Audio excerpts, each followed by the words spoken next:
What's up, y'all? I just came back inside from a little side quest for real, man. I was with my bro. I was spending some time with my cousins after work and whatnot. Got a little hoop session in the Crocs though, but I did my thing, man. You know, buckets, buckets is buckets is in my blood, man. But not seriously though. I wanted to talk about some or give some insight on some things I've been coming to understand, I've been learning and doing my research on. And basically kind of like putting together in, I guess, simpler or more common terms for anybody to understand, right? So what it is that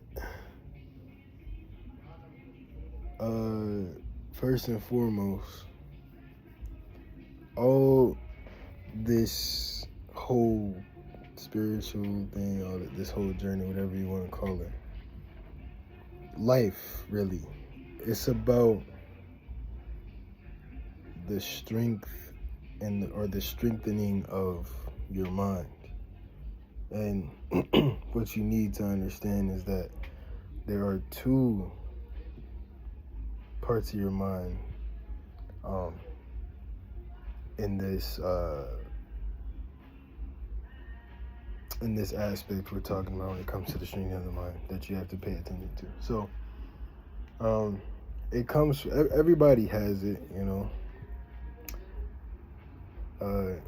we are made in the image of God, the universe, the divine, whatever you want to call it, everything is in everything. When we're talking in biblical terms, or any type of biblical terms, man, we got Mother and Father God as one. We are made in their image. If you look in the Bible, where it says that about being made in God's image, it says made in our image, plural, not just my image. Like, it's not one.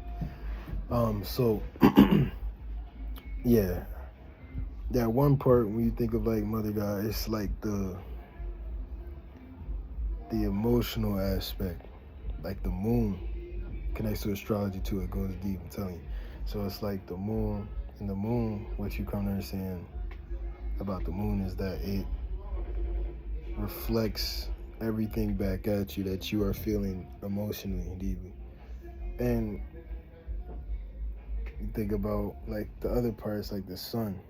The sun is that fire within, that spirit, that light. So I mean, they both are lights. They're both one. They're both the same in their different way. But yeah, let me get back to the point. So you got, everybody has an inner child, and it's an inner wounded child. It's not just an inner child. And then when I say wounded, I mean, everybody has had experiences in growing up or in their childhood, from their childhood, where from different systems in this life, in this physical world, such as, if we think from like top to bottom, it starts with the government, comes down to what I guess you would say like jobs and like careers, and then it would probably go to like to schools, then it would probably go down to parents and like other authoritative figures, like teachers and stuff, which is kind of part of the school part, and then like yourself and like who you hang around, who you are, you spend your time with. And throughout these systems as a child, at first you're like good, like you're great, you know what I'm saying, in most cases, unless some people, unfortunately, they're born with psychological defects or disabilities and things like that, and that's really out of the control of you. Pretty much all this stuff is out of control. It's all out of control, really. But yeah, that one, yeah, you have something that affects you as a child and it's traumatic and it makes you cover up certain parts of yourself or make you think differently. It makes you afraid and all that. Oh, I forgot about religion. That's also one of the systems.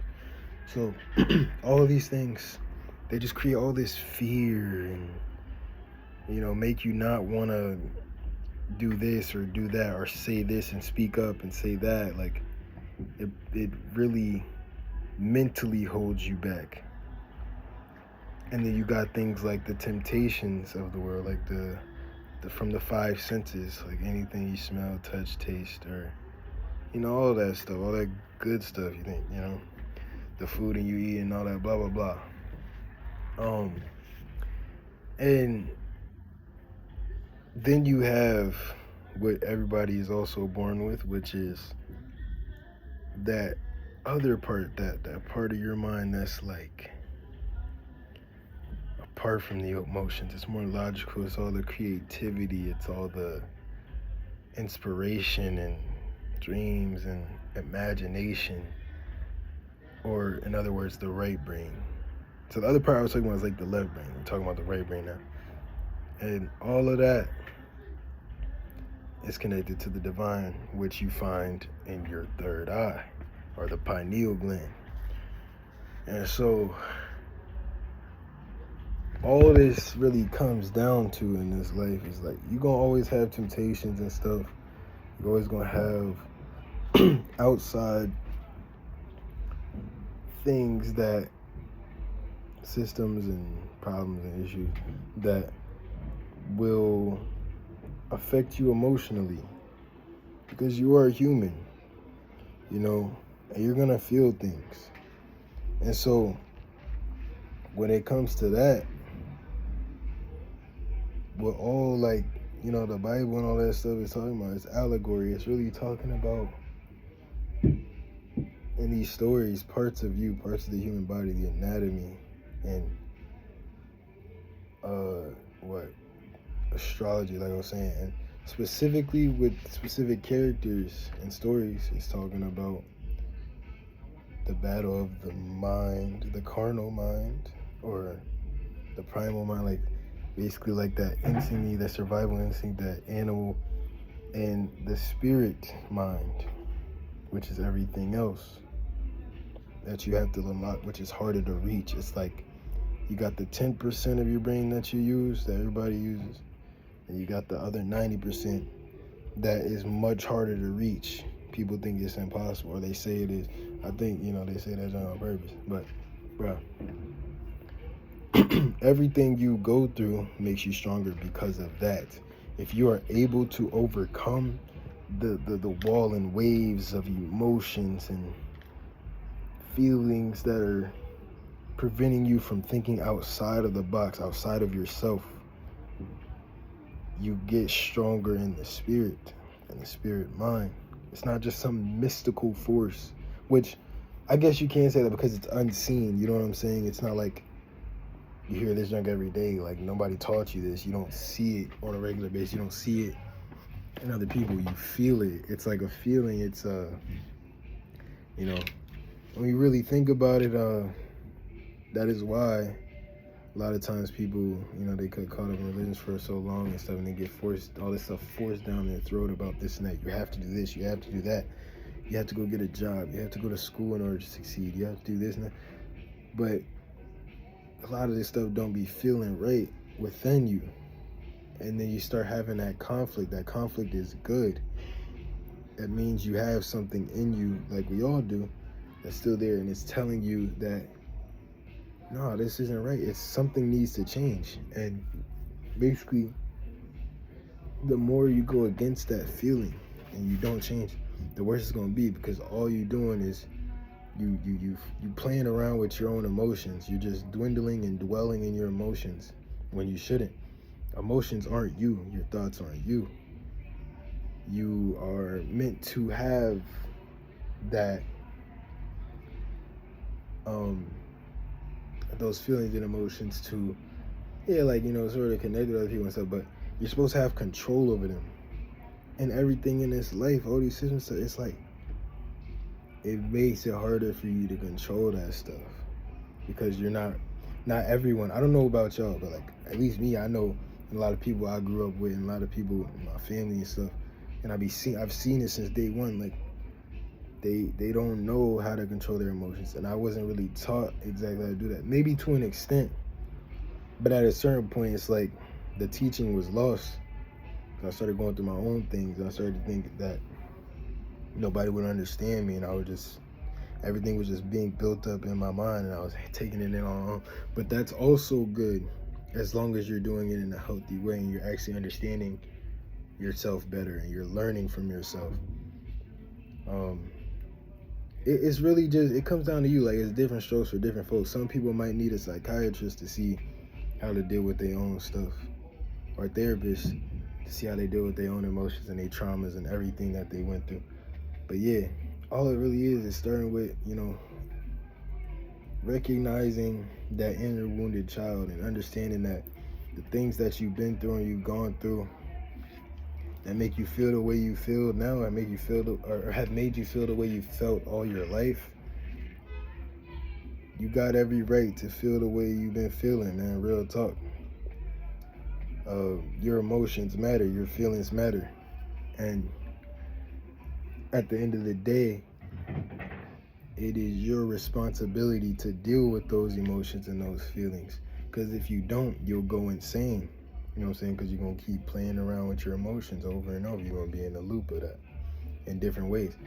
And you have problems where your emotions become attached to different things outside of you physically, the five senses, like I was saying before. And that's where you get people getting addictions to like substances and alcohol and foods, bad foods, or just food in general, maybe really, sex and just anything really, like anything that you attach your emotions to that are attached to you that you don't have control over. It's not good.